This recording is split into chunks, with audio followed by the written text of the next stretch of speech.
Could be a male deer, it could be a dollar. Well, in Okarkoka it means friend. And that's the one we're trying to get them to use here. And so we're using the local variations of these words and pairing them up with these sentences. So in number 1, for instance, they use a blank for target practice. What sort of thing would you imagine that is? Something you shoot, right? Well, the only thing in this list that you shoot is a juvember. What's a juvember? Well, it's a slingshot, and that's what the Lumbies use to call, or that's what they use to call a slingshot. And so you're pairing up these vocabulary items with usages, and then on the next page, you'll see we're going to take those same vocabulary items, and we're going to ask the students to try and figure out, or try and remember, which language variety those vocabulary items came from. So I already gave you a couple. Buck is going to be on the Outer Banks, juvembers in the Lumbies, and we actually have an answer key for you later if you want it. So we don't need to do all those. And then you see the last column there is shared. And so there's a number of these items that aren't specific to any one dialect. They may be used slightly differently from dialect to dialect, but there are shared features, all across North Carolina, or at least the South, and so forth. Now, some of the sentences, we use cues about the locale. So we may talk something about mountains, or we may talk something about beaches, and they say, oh, that's probably Outer Banks, or that's mountains. So you give them context to help place these terms in different regions. And other times, it's good just to see what kids remember. Oh yeah, I remember Boomer. That was in the mountaintop video. That was that squirrel. And so it's good to just have some things that are not based on what we call economic ecology of the area. Okay. We have all sorts of other videos that we've been working with. Here's, oh, never mind. Okay. We have the Lumbies. We have the Cherokees.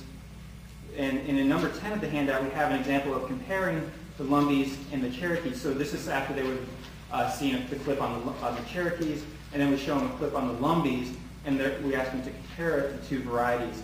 And so this is a comparison contrast exercise. And those of you who are teachers know that this is one of the things that you find a lot of times in curricula. So you have to have a comparison contrast paper sometime over the course of the year. And this is the exact sort of thing that you can get students to do that's going to then dovetail with what you already have to do. So you can use the language variation curriculum to help out teaching the stuff that you have to teach anyhow. So how the histories of the two varieties differ, how have they been similar.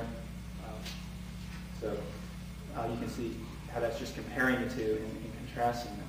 Now, this goes really well, with teaching things like the Trail of Tears. So as soon as we brought up this exercise in class, the kids immediately remembered Trail of Tears, and they told us more about the Trail of Tears than I know. And so it was really, really neat to see, kids, pulling back this information, and it really made the teacher happy too.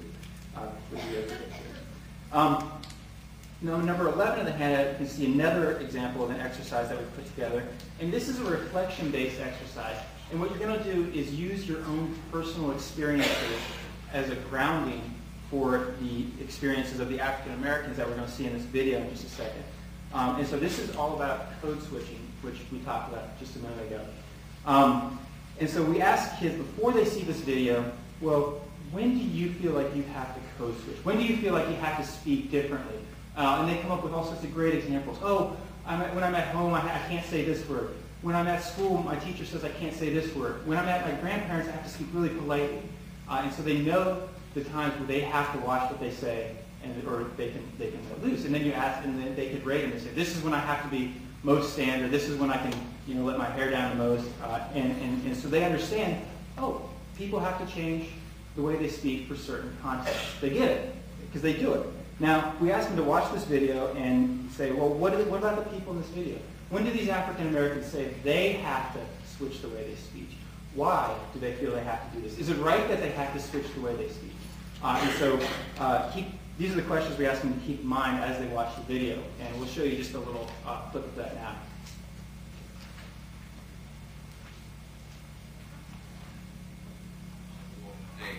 Just stuff like that. Somebody that comes around, they might not know what we're talking about, but I'm pretty sure they have their own clique as well. particularly in the African American community, there is this idea that yes, you know, you can speak in a much more relaxed, intimate black speech in certain spaces, and then in other spaces you have to speak a much more common English. And for some people, there's an internal struggle about should you really do that? Should you really be trying to talk like white folk? Or should you always, all the time, no matter what setting you are in, speak the same way? Speak the same way your mama taught you to speak. You have to be able to relate to your peers, and you know, you gotta, what up, what's going on, such and such, blah, blah, blah. It's our lingo, man. And the reason why a lot of times, like, we just cuss each other out, and like, we use that term because that's like a sense of family, you know what I'm saying? It's like, you know, that's what determines the line, you know what I'm saying? If we're real close, then we're literally talk like that because we understand each other. Where if you're outside, I don't really know you, and you know, it's like, hey, how you doing? Yeah, it's just like, oh, hi, how you doing, man? You know, until I get that vibe that you loose, then it's, yeah, what's up, you know what I mean? But until it gets to that point, then you kind of just do that, you know what I mean, to kind of draw that line. So it's just one of those kind of things, man, where, you know, the more closer you feel to somebody, then you loosen up, and the language plays a big part of that. You know what I'm saying? You use your shoulders, you know what I'm saying? You your hips. You do all that, Joe, dog. You gonna do it with your Joe? Jordan, look at the table, huh? You know what I'm saying? Inside the African American community too, there is a love of language. There's a love of listening to different styles of language.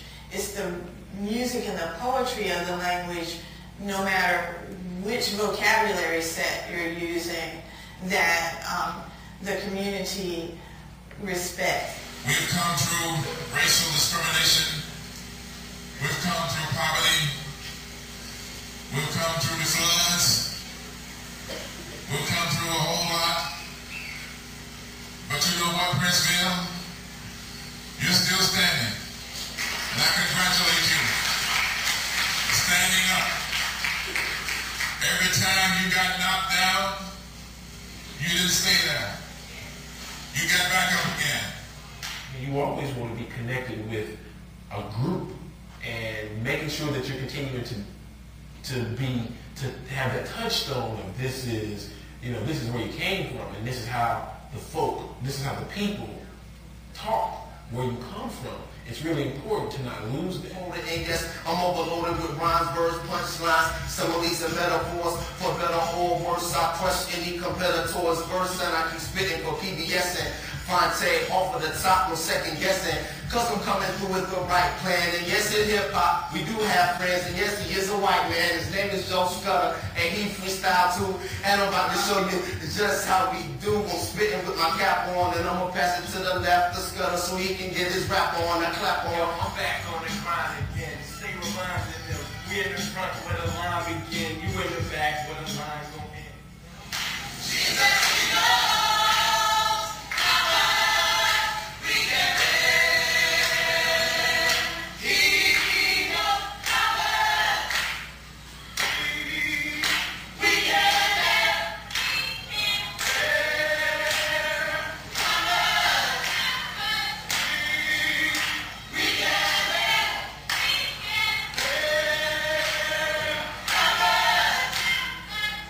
I think what makes America a real melting pot is its language, as opposed to any of the other things that we talk about. Because there's even a poetry around the way we communicate with each other.